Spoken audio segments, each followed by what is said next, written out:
औज़ुबिल्लाहिमिनश्शैतानिर्रजीम बिस्मिल्लाहिर्रहमानिर्रहीम। मैं आपका मेज़बान वसीम कुरैशी और आप देख रहे हैं वॉच टीवी।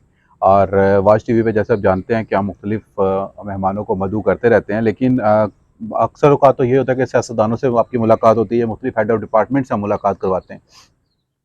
आज थोड़ा-सा एक बड़ा अहम मौज़ू इस वक़्त जो हम देख भी रहे हैं, सुन भी रहे हैं सोशल मीडिया पे भी, टेलीविज़न न्यूज़ पे भी, जो कि एक कश्ती उल्ट गई है जिसमें तकरीबन 750 से ज़्यादा लोग वहाँ पर उस पे सवार थे। उसमें बच्चे भी थे, औरतें भी थीं और वो लोग गैर कानूनी तौर के ऊपर यूनान जाने की कोशिश कर रहे थे, जो कि लीबिया से जब वह निकली है तो उसके बाद वो फिर उसको एक हादसा पेश आ गया। उसकी क्या तफ़सीलात हैं, उसे तो आप सभी जानते ही हैं। लेकिन आज मेरे साथ जो शख्सियत मौजूद है, हम इनसे ये जानना चाहेंगे कि इनलीगल वे से लोग क्यों जाते हैं, और अगर वही बाहर जाने का किसी को शौक़ है तो उसके लिए जो कानूनी तरीक़ाकार है वो लोग अडॉप्ट क्यों नहीं करते, और अगर वो करें तो उसके लिए ये मावनत कैसे की जा सकती है। मतलब तमाम ये चीज़ें, और इंसानी स्मगलिंग क्या चीज़ है, इससे कैसे बचा जा सकता है। हमारी आज की मेहमान शख्सियत है, हमारे साथ डायरेक्टर SLS कॉलेज जनाब मलिक सरफराज साहब। सरफराज साहब, आपका बहुत ज़्यादा शुक्रिया। और एक बड़ी अहम चीज़ मैं और भी बताना चाहूँगा कि सरफराज साहब का जो कॉलेज है, SLS कॉलेज जो है, वहाँ से स्टूडेंट्स को तैयारी भी करवाई जाती है, और इनके एक स्टूडेंट ने पाकिस्तान भर में पहली पोजीशन, सबसे ज़्यादा नंबर उसके जो है वो पॉइंट्स जो हैं आइल्स में उन्होंने हासिल किए, और उसके अलावा ये ब्रिटिश काउंसिल से उनके जो है वो गोल्ड पार्टनर भी उनके हैं। तो ये भी बड़ी JLM के लिए एक एजाज़ की बात है। सरफराज भाई, क्यों लोग अपनी जानों पे खेलते हैं और क्यों लोग इन लोगों के हत्थे चढ़ जाते हैं, ऐसी क्या वजूहात हैं? बिस्मिल्लाहिर्रहमानिर्रहीम। First of all thank you so much कि आपने इनवाइट किया और ऐसा प्रोग्राम का टॉपिक लेके मुझे बुलाया कि मैं मजबूर हो गया अपनी क्लासेस छोड़ के। अभी मेरी ऑनलाइन क्लासेस थी जो मैंने लेनी थी, वो छोड़ के मैं आपके पास आ गया। रिसेंटली आए रोज़ ये आप देख रहे हैं पूरी दुनिया में एक न्यूज़ चल रही होती है कि इतने पाकिस्तानी या इतने इलीगल इमिग्रेंट्स वो समंदर में डूब गए हैं, और रुफ़े-आम में डंकी, जिसको डंकी लगाते हैं, हाँ, हाँ। और अपनी ज़िंदगी तो जाती है उनकी। एक बंदा जो जिसकी डेथ होती है, वो एक बंदा नहीं होता, वो किसी का भाई होता है, किसी का बेटा होगा, किसी का खावंद होगा। उसकी वजह से कई ख़ानदान मुतासर होते हैं। और इसमें इंटरेस्टिंग बात है कि लोग लाखों 20-20 लाख, 30-30 लाख, 40-40 लाख इस तरह दे के डंकी लगा रहे होते हैं। तो यही पैसा वो अपने अकाउंट में रखें, प्रॉपर बिजनेस को ही स्टार्ट करें। इधर बिजनेस में भी इन्वेस्ट कर सकते हैं। फर्स्ट ऑफ ऑल मैं तो रिकमेंड करता हूँ मोस्टली पाकिस्तानियों को कि पाकिस्तान से अच्छा जो है कंट्री पूरी दुनिया में नहीं है। मैं हर साल तकरीबन एक नए कंट्री में जाता हूँ, काफ़ी ज़्यादा मैंने विजिट्स किए हुए हैं, और उधर जाकर पता चलता है कि पैसा जो है वो कैसे कमाया जाता है, कितना मुश्किल होता है। इधर हम देखते हैं कि फ़लाना UK है और वो इस तरह उसकी गाड़ियाँ हैं, कोठियाँ हैं, लेकिन ऐसा नहीं होता। जैसे पाकिस्तान में बेशुमार लोग अच्छे पैसे कमा रहे हैं, अर्निंग अच्छी है, बिज़नेस कर रहे हैं, और कई ऐसे भी हैं MBA डिग्रीज ली हुई हैं और फ़र्क पे रहे हैं। मेरा एक जो अहम सवाल था वो ये था कि क्या लोग शॉर्टकट के चक्कर में रहते हैं, या लोग डरते हैं? क्योंकि आप एज कंसल्टेंट भी काम कर रहे हैं, ना सिर्फ आप बल्कि एजुकेशन दे रहे हैं बच्चों को, एज कंसल्टेंट भी काम कर रहे हैं। इनकी सर्विसेज में ये चीज़ें शामिल हैं कि ये आइल्स भी करवाते हैं, और उसका B1 B2 ये जितनी हैं उनके ब्रिटिश UK बॉर्डर जो एजेंसी है उनकी रिक्वायरमेंट्स हैं वो करते हैं। लेकिन उसके साथ साथ आप अपना जो है एजुकेशनल वीज़ा वो आपने कैसे लेना है, उसमें मावनत, यूनिवर्सिटीज़ में मावनत, उसके अलावा शादी करके सेटलमेंट, बिजनेस के हवाले से सेटलमेंट। तो लोग ये मतलब एक्चुअल कंसल्टेंट्स के पास क्यों नहीं जाते? लोग ये डंकी वाला जो सिलसिला है, या वो लोग जो कि ऑथराइज भी नहीं हैं और जो इंसानी स्मगलिंग करते हैं, उनकी तरफ क्यों जाते हैं? ये साइकी क्या है? मैन टू मैन कि सुन लिया जी फलाने का बेटा यूँ गया था तो फलाने का बेटा यूँ गया था, ये को वजह है इसमें? इसमें मेन वजह एक तो है कि तालीम की कमी, सही, लैक ऑफ नॉलेज, और दूसरी यही है कि सुनते हैं फलाने का बेटा ऐसे चला गया, हम भी ऐसे चले जाए। हालांकि जितना वो पैसा इस इलीगल तरीके पे इन्वेस्ट करते हैं या देते हैं एजेंट्स को, ठीक है, उससे पाकिस्तान में रह के अच्छा कारोबार स्टार्ट किया जा सकता है, अच्छे पैसे कमा सकते हैं। लीगल तरीके से अगर कोई बंदा बाहर जाना चाहे स्टूडेंट वीज़ा के ऊपर, कितना खर्चा आ जाता है UK में? स्टूडेंट वीज़ा पे जस्ट 5,000 to 7,000 पाउंड्स जो हैं वो यूनिवर्सिटी फी होती है। पाकिस्तानी आप उसको रेंज कर लें 20 से 30 लाख, 20 से मतलब वही पैसे जो आपने एजेंट को देने हैं और वहाँ पे जाके इलीगल रहना है, उसके बजाय अगर आप किसी अच्छे कंसल्टेंट से रब्ता करें तो आप उतने ही पैसे देकर लीगल तरीके से बाइज्जत तरीके से आप जाकर वहाँ पर सेटल हो सकते हैं। और कारोबार के लिए भी तो अब तो जी कनाडा और जी मुख्तलिफ ममालिक हैं जहाँ पर बड़ी उन्होंने फैसिलिटेट कर दिया लोगों को, तो वहाँ पे कितनी इन्वेस्टमेंट आपको चाहिए होती है? यूके में अगर आप business as a business investor जा रहे हैं तो 50,000 पाउंड्स चाहिए होते हैं। इसके अलावा जो मोस्टली जाते हैं एज अ विजिटर जा सकते हैं, वो विजिटर पे फिर काफ़ी ऑप्शंस होती हैं। बिजनेस आप इजीली रजिस्टर करा सकते हैं, पाकिस्तान में स्टार्ट कर सकते हैं। आप वो पैसा इन्वेस्ट करें बिजनेस में, उस पर बैंक स्टेटमेंट बनाएं, 20, 25, 30 लाख जो उधर देते हैं वो अपनी बैंक स्टेटमेंट खुद मेंटेन करें, ट्रांजैक्शंस करें, इधर बिजनेस स्टार्ट करें। उस बेस पे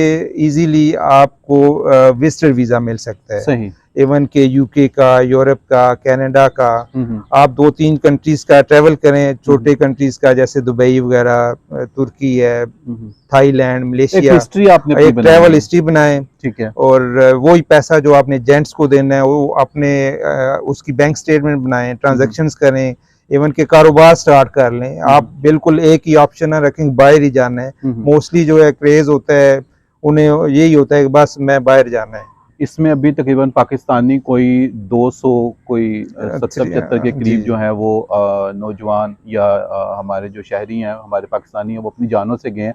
और जिसमें ज़्यादा हम देखते हैं कि हमारा यही एरिया है, सियालकोट, मंडी बहाउद्दीन और गुजरात का ये जो एरिया है, यहाँ के ज़्यादा लोग हैं। कश्तियाँ ये जो सुनने में आता है क्या वो खुद डुबो देते हैं, ऐसा होता है? या वो मतलब इतनी बुरी हालत में होती हैं कि इतनी ज़्यादा तादाद में लोगों को नहीं लेके जा सकती? जो चीज़ें हम लोग देखते हैं ये ऐसी ही कंडीशंस हैं? इसमें ये भी सुना जाता है कि जो स्मगलर्स, मैं कहूँगा एजेंट तो उन्हें नहीं कह सकता क्योंकि इलीगल, वो इंसानी स्मगलर्स होते हैं, वो उन्होंने इनसे पेमेंट्स ली होती हैं, वो आगे उन्हें पहुँचा नहीं सकते, तो दरमियान में खुद जो है वो कोई ऐसा तरीका करते हैं कि कश्ती डूब जाती है। बंदे इसमें कोई आई थिंक मोर देन 700 लोग थे। हाँ जी। दूसरा ये होता है कि छोटी कश्ती होती है, कैपेसिटी इसकी होती नहीं है, बंदे उस पे ओवरलोडेड होते हैं, तो वो इस तरह कर जाते हैं। इनलीगल इस तरह से आप खज्जल खवार हो के अपनी जान हथेली पे रख के पहुंच भी जाते हैं, स्कोप क्या आगे? स्कोप कुछ नहीं है, 10-15 साल वो ऐसे इलीगल उधर रहते हैं, छुपते रहते हैं, ना प्रॉपर काम मिलता है। अगर उन्हें कहीं काम मिलता है तो उनके जिधर काम करते हैं उनके एम्प्लॉयर्स जो हैं हो सकता है 6 महीने काम कराएं और कहीं जाएं, आपको सैलरी नहीं देते। ठीक है। लीगल वो ऐसे नहीं ले सकते, वो खुद चुप करके साइड पे हो जाते हैं। सही। या एक बंदा जो है 20 पाउंड्स पर आवर ले रहा है लीगल, सपोज यूके में, जो इलीगल होता है उसको 10 या इस तरह 5-7 बिल्कुल थोड़े से उस पे एग्री कर लेते हैं और वो उस पे काम कर रहा है। सजा क्या देते हैं अगर इस तरह से लोग पकड़े जाएं? डिपोर्ट कर देंगे, उसके अलावा कुछ और? मोस्टली यही, एक तो इसकी सजा इतनी सख्त नहीं है, या तो डिपोर्ट कर देंगे या उनके सेंटर्स होते हैं, रिटेन सेंटर्स, और इस तरह के उसमें रख के कुछ अर्सा वापस भेज देंगे। ट्रैवल हिस्ट्री पे क्या असर पड़ता है कि नेक्स्ट वो उस अपने पासपोर्ट पे दोबारा ट्रैवल करना चाहें, चाहे वो लीगली चाहें, तो उसके ऊपर क्या असर पड़ता है? उस पे ये होता है कि अगर तो वो उनके फिंगरप्रिंट्स किसी कंट्री में हो जाएं तो वो समझ लें कि ब्लैक लिस्ट हो, वो लीगली फिर उस कंट्री में इन नहीं हो सकते। जब भी जाएंगे उनका एक या तो वीज़ा अप्लाई करते हैं तो रिफ्यूज़ हो जाता है। अगर कोई फेक डॉक्यूमेंट लगता है, यूके की एम्बेसी उसको 10 ईयर्स बैन कर देती है। अच्छा।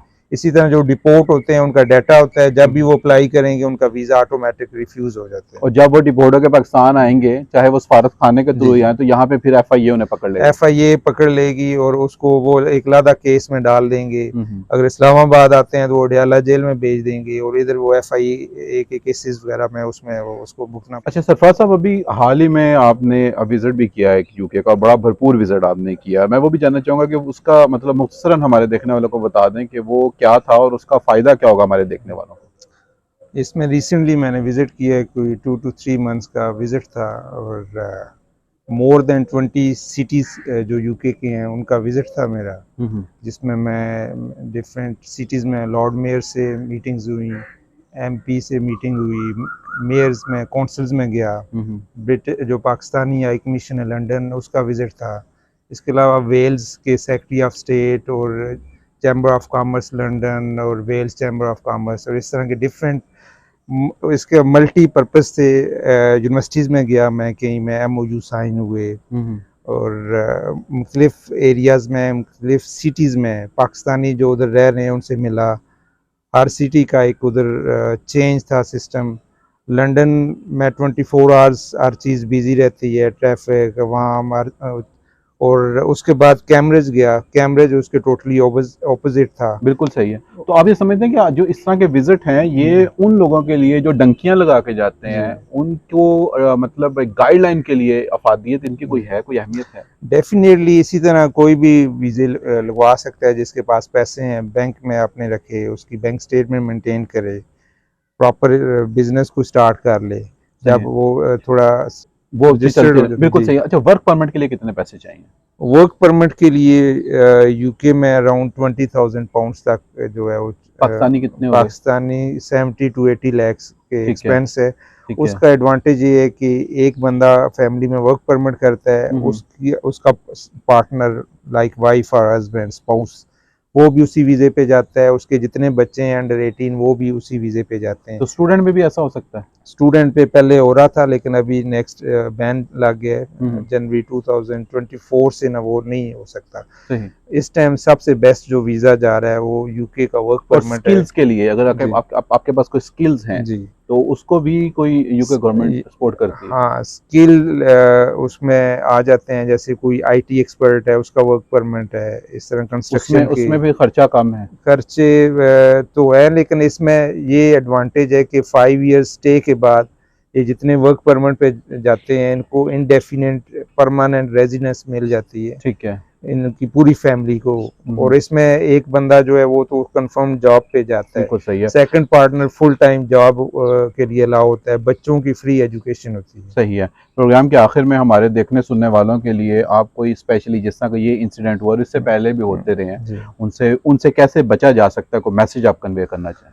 इसमें बेस्ट यही है कि आप प्रॉपर पहले वर्क करें, मिलें, आप हर सिटी में बैठे हुए हैं जो आपको गाइड करते हैं वीज़ा के रिलेटेड, तो लीगल वे आप इस्तेमाल करें, जितने आप पैसे उन्हें देते हैं और उसमें अपनी जान जो है आपकी रिस्क पे होती है, आपकी फैमिली पीछे परेशान होती है, आपकी पेरेंट्स बहन भाई, उसकी बजाय प्रॉपर लीगल तरीका इस्तेमाल करें। आजकल आपके पास इंटरनेट है, गूगल पे सर्च करें, रिक्वायरमेंट्स हर एम्बेसी की गूगल से आप निकाल सकते हैं, वो रिक्वायरमेंट्स पूरी करें, लीगल तरीके से वीज़ा अप्लाई करें, आपको वीज़ा मिल जाता है। वो मुश्किल नहीं है और आइल्स भी कोई इतना मुश्किल नहीं है। हाँ। अगर आपकी तैयारी जो है वो अच्छे तरीके से करवाने वाला कोई हो। आज की जो हमारी गुफ्तगू थी, जो आज का जो प्रोग्राम था, इसका मकसद भी यही था कि इसमें मैंने आपको चंद चीज़ें जो है तो थोड़े से टाइम में सम अप करके हम बताने की कोशिश कर रहे थे। एक, आप अपनी जान पे खेलते हैं, सबसे बड़ा रिस्क फ्यूचर के साथ खेलते हैं, वहाँ पे पकड़े गए तो वहाँ से डिपोर्ट होंगे और आप बैन हो जाएंगे कम से कम 10 साल के लिए, और FIA यहाँ पे आपको भी तंग करेगा और आपके जितने पैसे आपने दिए हैं उतने ही शायद आपको दोबारा अपनी लाइफ नॉर्मल करने के लिए वो करने पड़ जाएँ, खर्च करने पड़ जाएँ। दूसरी चीज़, तीसरी चीज़, वहाँ पे आप काम करते हैं तो आप क्लेम नहीं कर सकते। मैंने आपसे काम ले लिया, मैंने आपको 20 रुपये आपको मैंने कहे या 20 पाउंड कहे, मैं आपको 5 भी नहीं दे रहा हूँ, तो आप क्लेम नहीं कर सकते क्योंकि आप इनलीगल हैं। 10-15 साल आपने वैसे ही छुप छुप के वहाँ पे गुजार देने हैं, यानी कि जो आपकी ज़िंदगी का जो एक गोल्डन टाइम है वो आपने भागते दौड़ते और छुप छुप के वहाँ पे गुजार देना है। तो इन तमाम चीज़ों से बचने के लिए बेहतर हाल यही है कि अगर आपके पास मैट्रिक एजुकेशन है, FA एजुकेशन है, तो आप एक ऐसा कंसल्टेंट, ऐसे लोग जो ऑथोराइज्ड हैं, जो रजिस्टर्ड हैं, उनसे आप रब्ता करें। वो आपकी तैयारी भी करवाएंगे और आपको मुख्तलिफ लीगल वेज़ बताएंगे जिनके ज़रिए आप मुल्क से बाहर जा सकते हैं अगर आपने जाके काम करना ही करना है। और खुदारा ये जो इस तरह की जो कोशिशें हैं, इस तरह की जो चीज़ें हैं, वो आप तो ये नहीं समझ सकते शायद कि दुनिया से चला जाता है इंसान, लेकिन पीछे वो कितने लोगों को जीता जी मार जाता है जीते जी, इस बात का अंदाज़ा नहीं लगाया जा सकता। जो लोग चले गए अल्लाह पाक उनकी मग़फ़िरत फरमाए और जो लोग लापता हैं वो जल्द अपने प्यारों के साथ मिल जाएँ। जो कोई ज़ख्मी है, परेशान है, अल्लाह पाक उनकी परेशानियों को दूर फरमाए और उनको सेहत अता फरमाए। और अल्लाह ताला हमारे, मैं समझता हूँ जी कि इसमें मुल्क की भी, अगर आपकी गवर्नमेंट स्ट्रांग हो तो वो भी एक बड़ा इसमें फैक्टर है कि नौकरियाँ हों यहाँ पर, लोगों के पास यहाँ पर वसाइल हों, मसाइल कम हों, वसाइल हों, तो तब भी इस तरह की जो एक्टिविटीज़ हैं वो नहीं होंगी। क्या ख्याल है आपका इसमें? बिल्कुल आपने सही की है और सही आपने कहा है। इसमें एक ये भी हो सकता है कि हम बजाय बाहर जाने के इधर इन्वेस्ट करें, लोगों को नौकरियां दें, अपने पास कोई ऐसा बिजनेस स्टार्ट करें। आपकी वजह से अगर आपके पास लोग काम करते हैं तो ये आई थिंक सदका जारी इंडस्ट्री हो है। आपके पास, आपका एटमॉस्फेयर इस किस्म का बन जाए तो लोगों को फिर यूं डंकियां लगा के बाहर जाने की जरूरत भी नहीं पड़ेगी। तो इसमें बहुत हद तक जो हाकिम वक्त हैं वो भी जिम्मेदार हैं, और कानून इतने सख्त होने चाहिए कि कोई उससे भागने की कोशिश ना करे और कोई उससे मुबर्रा ना हो। अपना अपने पैरों का बहुत ज़्यादा ख्याल रखिएगा। वसीम कुरैशी को और सरफराज साहब को भी इजाज़त दीजिएगा। Sir thank you very much जी। Thank you so much. अल्लाह अल्लाह हाफिज़। हाफिज।